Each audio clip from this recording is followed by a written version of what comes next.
ہم آزاد قوم ہیں. ہم نے یہ نعرہ لگایا کہ ہمیں آج آزادی ملی ہے جی، ہم آزاد ہو گئے. کس سے؟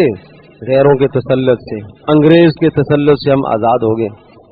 وہ آزادی ہماری ہے یا نہیں ہے ایک الگ بحث ہے، لیکن اتنی بات ضرور عرض کروں گا کہ غیروں کے تسلط سے آزاد ہو کر ہم اپنی خواہش کے غلام بن گئے، اپنے نفس کے غلام بن گئے.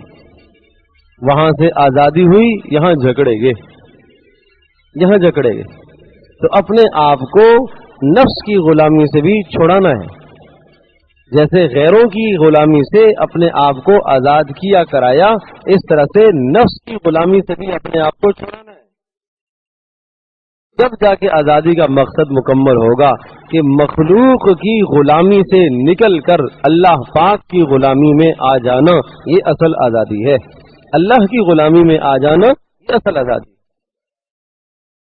سب کائنات کی غلامی سے آزاد ہو گیا لیکن نفس کا غلام بن گیا تو پھر کوئی آزادی تو آزادی نہ ہوئی. حضرت ربیع بن عامر رضی اللہ تعالی عنہ جب فارس والوں کے پاس پہنچے، انہوں نے پوچھا کیوں آئے ہو؟ تو یہ جملہ ارشاد فرمایا، اللہ ابتعثنا، ہمیں اللہ نے بھیجا ہے. کیوں؟ لنخرج العباد من عبادت العباد الى رب العباد، تاکہ ہم لوگوں کی غلامی سے آزاد کر کے اللہ کی غلامی میں ڈالیں. اس لیے ہم آئے.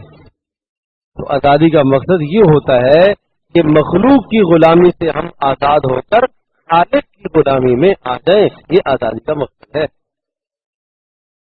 میرے عزیز دوستوں اور بزرگوں، اگر ہم غیروں کی غلامی سے آزاد ہوئے تو پھر ہم نفس کے غلام بن گئے. نفس نے کہا نماز پڑھنی ہے، جی پڑھ لیں گے. نفس نے کہا اس وقت جھوٹ بولنا ہے، جی بولیں گے. نفس نے کہا میرے بیٹے کی شادی ہے، بیٹی کی شادی ہے، کیسے ذرا دھوم سے ہونی چاہیے، ساری شریعت کو پیچھے چھوڑ دیا، جو نفس نے کہا وہ کر لیا. غمی کا موقع آیا، نفس نے یہ کہا کہ بھائی اس موقع پر وہ کام کرنا ہے جو میرا جی چاہتا ہے، جو نفس چاہتا ہے، تو نفس کی غلامی میں آگے ہر نفس کی غلامی کو پورا کیا.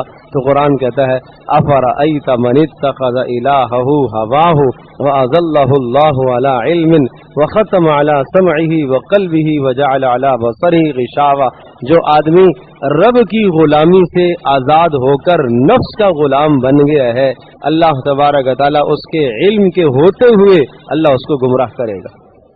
وَأَذَلَّهُ اللَّهُ عَلَى عِلْمٍ، اللہ پاک اس کے دل پر مہر لگائے گا، اللہ پاک اس کے کانوں پر مہر لگائے گا، اللہ پاک اس کی آنکھوں پر پردہ ڈالے گا. فَمَن يَهْدِيهِ مِن بَعْدِ اللَّهِ، اور جس کو اللہ پاک گمراہ کر دے اسے کوئی ہدایت نہیں دے سکتا. یہ نفس کی غلامی کا نتیجہ ہے. تو میرے عزیز دوستوں اور بزرگوں، میں نے حدیث شروع میں پڑھی تھی، آپ نے ارشاد فرمایا حقیقت میں ہجرت یہ ہے کہ رب کی نافرمانیوں کو چھوڑو، یہ اصل ہجرت ہے. حقیقت میں ہجرت کرنے والا وہ شخص ہے جو گناہوں کو چھوڑ دے، وہ حقیقت میں ہجرت کرنے والا ہے. وطن چھوڑنا بھی ایک بہت بڑی ہجرت ہے، بڑی قربانی ہے. لیکن اگر وطن چھوڑ کر بھی وہی کام کیے جو وہاں چل رہے تھے، جو ہندوانہ رسمیں وہاں چل رہی تھی وہی یہاں ہو، جو غیروں کی نقالی وہاں چل رہی تھی وہ یہاں ہو، جو غیروں کی سوچ وہاں چل رہی تھی وہ یہاں ہو، تو پھر معاف کیجیے گا، پھر حقیقت میں یہ آزادی نہیں.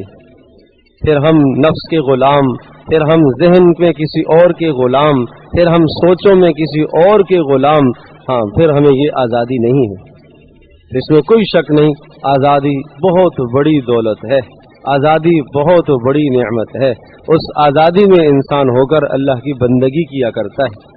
لیکن سب کائنات سے آزاد ہو کر انسان اللہ کا جو غلام بنتا ہے یہ اچھا لگتا ہے، اور یہ حقیقت میں آزادی ہوتی ہے کہ ایک مالک کا غلام بن کر رہے. اور بقول کسی کے پوچھا تم کیا کھاؤ گے، کہا جو آقا کھلائے گا. کیا پہنو گے، جو آقا پہنائے گا. کیا بولو گے، جو آقا بلوائے گا. کیا کرو گے، جو آقا کروائے گا. تو غلام تو ایسے ہوتا ہے. ہم سب کے سب اللہ پاک کے بندے ہیں، ہم سب کے سب اللہ پاک کے غلام ہیں، اور اپنے آپ کو حضرت محمد صلی اللہ تعالی علیہ وسلم کی غلامی میں دے دو، نبی علیہ الصلوۃ والسلام کی غلامی میں آ جاؤ. اس میں عزت ہے. یہ وہ واحد غلامی ہے کہ جس غلامی میں آ کر عزت ہی عزت ہے، جس غلامی میں آ کر آزادی ہی آزادی، یہ وہ واحد غلامی ہے جو محمد صلی اللہ علیہ وسلم کی غلامی ہے۔